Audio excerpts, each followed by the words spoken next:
তারাগড় পাহাড় থেকে আজমির শহরের পাশাপাশি দেখা যাচ্ছে মোঘল স্থাপত্যের অন্যতম নিদর্শন আড়াই দিনের ঝুপ মসজিদ।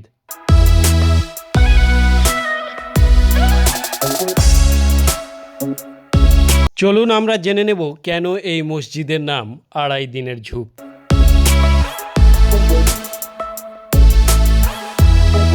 আড়াই দিনের ঝুপ একটি অবিশ্বাস্য নির্মাণ কাহিনী।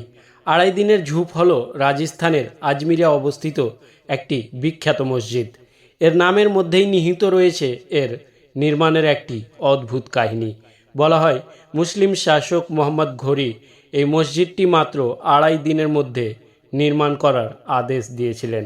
সুলতান মসজিদটি 60 ঘন্টার মধ্যে নির্মাণের আদেশ দেন এবং সেই মতো শ্রমিকরা দিন রাত কাজ করেন, কিন্তু তারা কেবল একটি পর্দার ন্যায় প্রাচীর নির্মাণ করতে সক্ষম হন, যাতে সুলতান তার প্রার্থনা করতে পারেন।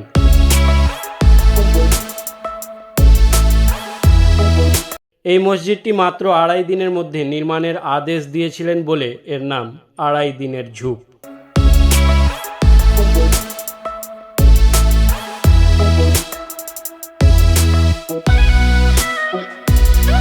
আড়াই দিনের ঝুপ শুধুমাত্র একটি মসজিদ নয়, এটি একটি ইতিহাস, স্থাপত্য এবং ধর্মীয় স্থান। এর দ্রুত নির্মাণের কাহিনী আজও মানুষকে মুগ্ধ করে।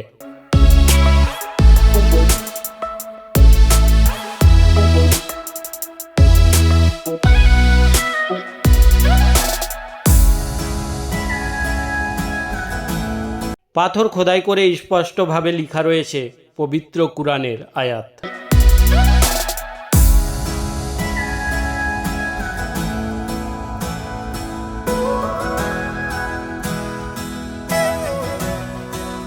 এটাই হচ্ছে আড়াই দিনের ঝুপ।